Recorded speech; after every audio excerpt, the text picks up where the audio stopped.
यहाँ ऊष्मा तथा ताप जो अध्याय है ना, जी जी इसमें हम पहले देखते हैं, हमेशा हम अपने दैनिक जीवन में देखते रहे होंगे। ऊष्मा कहने का मतलब एक प्रकार का ऊर्जा है ना, ऊष्मा। जी इसको अंग्रेजी में हीट बोलते हैं। और ताप तथा ताप कह रहा है, ताप कहने का मतलब ऊष्मा का जो माप होता है उसको ताप बोलते हैं ना। जी जी ऊष्मा कितना तप रहा है उसके माप को ताप बोलते हैं। तो जी गर्म और ठंडा जैसे शब्दों का प्रयोग हम अक्सर करते हैं। और जी अभी जो समय आ रहा है, देखो अभी शीत ऋतु आ रहा है ना, जी अभी हमको ठंडा लगेगा। और जैसे ही हम धूप में सुबह बाहर निकलेंगे तो हमको कैसा लगेगा, गर्म महसूस होगा ना। जी जी तो यदि आग के सामने हम बैठते हैं तो हमको कैसा लगता है, गर्म लगता है, गर्मी का अनुभव करते हैं। जी जबकि अपने हाथ वगैरह में हम बर्फ को रख लेते हैं, या कारा गिरता है तो कारा को हाथ में रखते हैं, तो कैसा लगता है, ठंडा। ठंडा लगता है। तो ये ठंडा लगने का कारण क्या हो सकता है?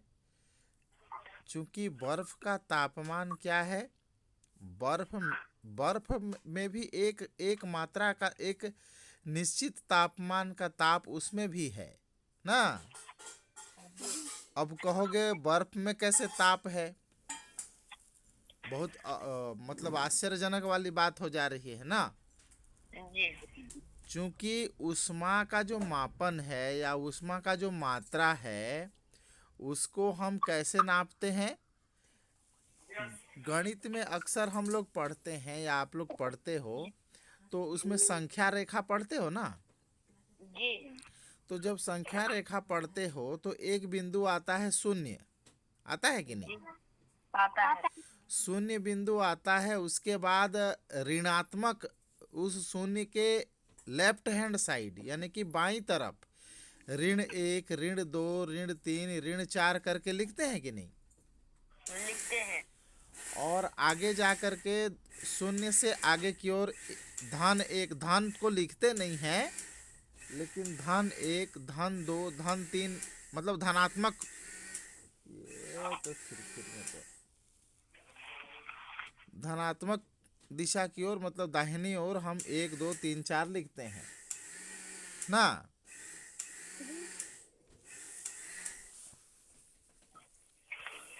तो जब हम धनात्मक दिशा की ओर लिखते हैं तो शून्य के बाद हमको क्या होता है, यदि इसी को हम ताप के रूप में समझें या ऊष्मा के रूप में समझें, ठीक है। हेलो, जी समझ रहे हो ना। जी इसी को यदि हम ऊष्मा का मापन के रूप में यदि समझें तो शून्य जी में हम समझते हैं कि 0 डिग्री सेल्सियस पर है कोई वस्तु, कितना गर्म है।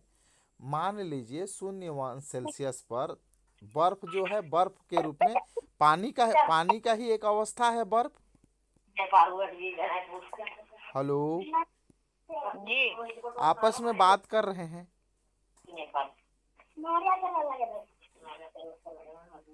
कौन बात कर रहा है जी?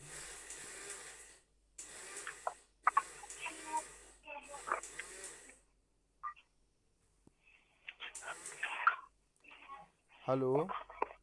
जी जी तो सुनो, इधर ध्यान से सुनो, घर तरफ बात बात में करना, ठीक है ना।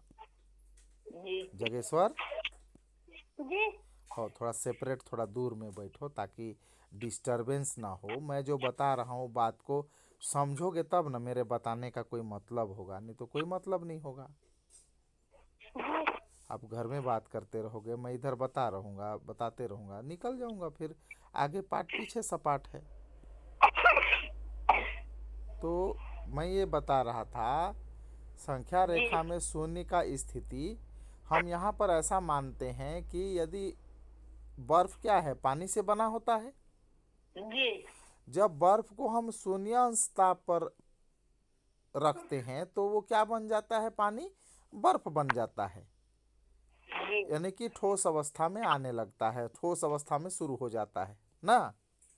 जी और उसके ताप का जो मापन है, जो उसके ताप का जो मात्रा है, उसको शून्य के बाद फिर यदि हम घटा देते हैं, शून्य से -1 -2 -3 तरफ जैसे ही घटाते हैं, वह क्या होता है, ठोस ही बना रहता है, मतलब वो बिल्कुल सख्त बर्फ के रूप में बदल जाता है। ठीक है। जी जी और लेकिन हम यहाँ पर क्या कहेंगे, अब बर्फ क्या है, बर्फ का तापमान कहेंगे तो यहाँ पर कितना हो रहा है, -1 -2 -3, ये सब क्या है, -273 तक जाता है। ठीक जी है। जी इस ताप का स्केल को यदि हम नापते हैं तो कहाँ तक जाता है, -273 तक। जी उतने नीचे भी ताप का मापन होता है। ठीक है। जी जी इसलिए हम कहते हैं कि ऊष्मा का जो मापन है, या बर्फ का भी, बर्फ में भी ताप होता है। क्या होता है, जी ताप ताप होता है। लेकिन कितना होता है, हम सामान्य तौर पर ये समझते हैं कि हम या तो आग के पास बैठ जाते हैं या सूरज की रोशनी में बैठ जाते हैं तो हमको गर्म लगने लगता है, तो हम कहते हैं कि हम में ताप आ रहा है ना। जी जी लेकिन ऐसा नहीं है। हम देखो, आप देखे होंगे, जब रोग होता है, बीमारी होता है, या कोई जगह में दर्द होता है, तो वहाँ पर किससे सिकाई करता है डॉक्टर, बर्फ से सिकाई करता है कि नहीं। करता है तो बर्फ से सेकाई करता है, इसका मतलब बर्फ में ताप है, इसलिए तो सेकाई कर रहा है। जी हाँ, जरूर उसके ताप का मात्रा जो है धनात्मक में ना होकर के ऋणात्मक में है। जी तो यहाँ पर हम वही समझने का प्रयास वही करना है, जब हम धनात्मक की ओर जाता है तो ताप की मात्रा बढ़ते जाता है, और ऋणात्मक में जाता है तो ताप की मात्रा इतनी घट जाती है कि वो -273 डिग्री सेल्सियस तक चला जाता है। मतलब एकदम ताप का एकदम अंतिम बिंदु तक पहुंच जाता है, उधर ऋणात्मक जी की ओर ना। जी तो इस प्रकार से इस ऊष्मा का जो ताप का मापन होता है, ऊष्मा और ताप में यही अंतर है। ताप क्या है, ऊष्मा के माप की मात्रा है। ताप क्या है, उष्मा ऊष्मा की के माप मात्रा की मात्रा है। और जी ऊष्मा अपने आप में क्या है, एक प्रकार का ऊर्जा है।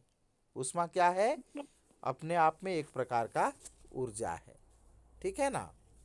जी तो वास्तव में ऊष्मा एक प्रकार की ऊर्जा है जो हमेशा गर्म वस्तु से ठंडी वस्तु की ओर जाती है।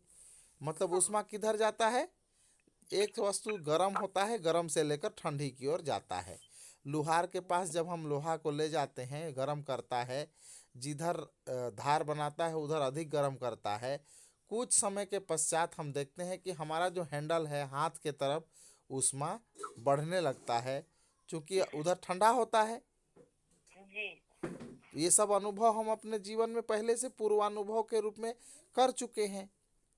जी तो ये होता ये है, पहली स्थिति में सूर्य या आग से ऊष्मा हमारे शरीर में प्रवेश करती है ना। जी जी एक स्थिति ऐसा आता है कि जो गर्म वस्तु से ठंडी वस्तु में हमारे शरीर में ऊष्मा प्रवेश करती है, जी और इसलिए हम गर्मी का अनुभव करते हैं। कैसा करते हैं, गर्मी का गर्मी का अनुभव करते हैं। सूर्य से हमारे शरीर का जो ताप का मापन है वो कम है, इसलिए सूर्य से निकलने वाला रोशनी हमारे शरीर में आता है तो सूर्य से रोशनी हम में आता है, इसलिए हमको गर्मी का अनुभव होता है।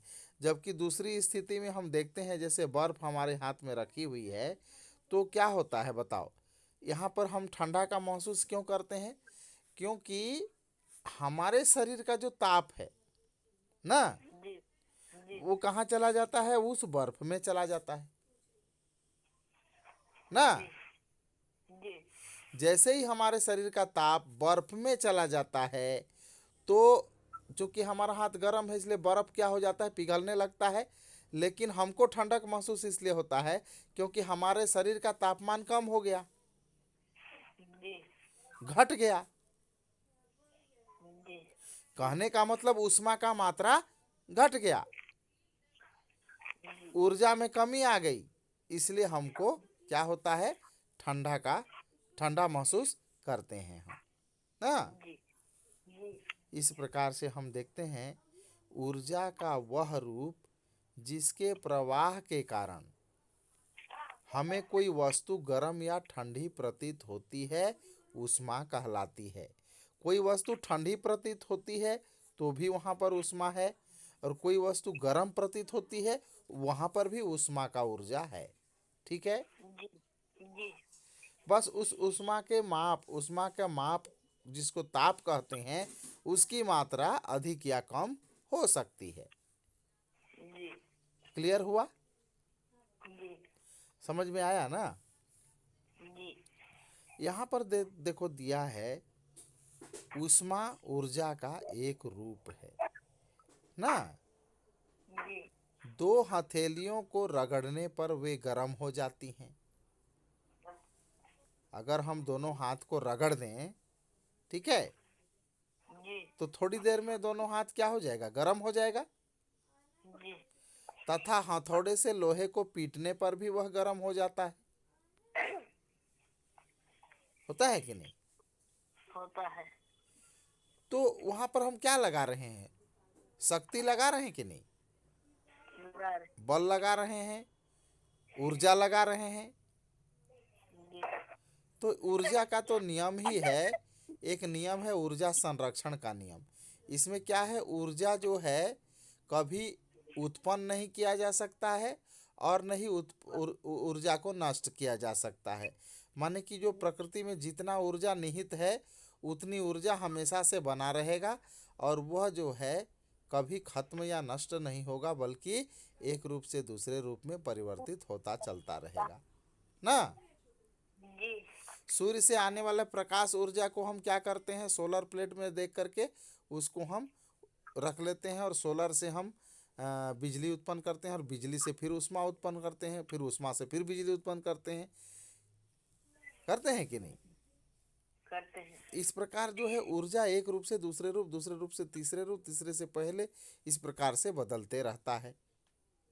जी इन उदाहरणों में यांत्रिक ऊर्जा ऊष्मा ऊर्जा में रूपांतरित हो रही है। ये जो हथौड़ी मार रहे हैं उसमें ना, जी या कहें कि उनकी ऊष्मीय ऊर्जा में वृद्धि हो रही है। किसकी ऊष्मीय ऊर्जा में? जिस लोहे पर हम हथौड़ी पीट रहे हैं उसमें। तो मोमबत्ती के जलने में रासायनिक ऊर्जा ऊष्मा ऊर्जा में परिवर्तित होती है ना। मोमबत्ती में क्या है, रासायनिक तौर पर वहाँ पदार्थ होता है, और उस पदार्थ के जलने से क्या होता है, ऊष्मा ऊर्जा उत्पन्न होता है। जबकि विद्युत हीटर में विद्युत ऊर्जा ऊष्मा में परिवर्तित होती है। बिजली का हीटर आप लोग देखे हो, आजकल उतना प्रचलन में गांव देहात में नहीं है, लेकिन हीटर एक होता है, उसमें टंगस्टन की धातु लगी रहती है, वो कॉइल रहता है, कॉइल अधिक गर्म हो जाता है और वो ऊष्मा उत्पन्न करता है, जिससे हम लोग क्या करते हैं, खाना वगैरह पकाते हैं ना। जी तो उपरोक्त उदाहरणों में ऊर्जा के विभिन्न रूप ऊष्मा ऊर्जा में परिवर्तित हो रहे हैं। इसी प्रकार ऊष्मा की भी अन्य रूपों में परिवर्तित ऊष्मा को भी परिवर्तित किया जा सकता है। आप लोग या आपने हमेशा सुना होगा कहीं भी कि ताप विद्युत संयंत्र में, ये जो ताप विद्युत संयंत्र है जिससे बिजली उत्पन्न करते हैं, उसमें ऊष्मा को विद्युत ऊर्जा में परिवर्तित किया जाता है। अब ऊष्मा ऊर्जा का भाप इंजन में उपयोग कर, एक प्रकार का भाप इंजन रहता है, उस इंजन में ऊष्मा को प्रयोग करते हैं ना, जी और उससे यांत्रिक ऊर्जा के रूप में परिवर्तित किया जाता है, जिससे इंजन चलने लगता है और हमारे द्वारा लिया गया भोजन हमारे शरीर को गर्म रखता है ना, जी जी एवं विभिन्न कार्यों को करने के लिए हमें ऊर्जा प्रदान करता है जो भोजन हम करते हैं। जी तो आप ऐसे उदाहरण दे सकते हैं कि जिनमें ऊष्मा का अन्य ऊर्जा में और अन्य ऊर्जा का ऊष्मा में परिवर्तन होता रहता है। ये नीचे का जो प्रयोग दिया हुआ है ना, जी नीचे एक प्रयोग, एक क्रियाकलाप दिया हुआ है। इस क्रियाकलाप को पढ़ करके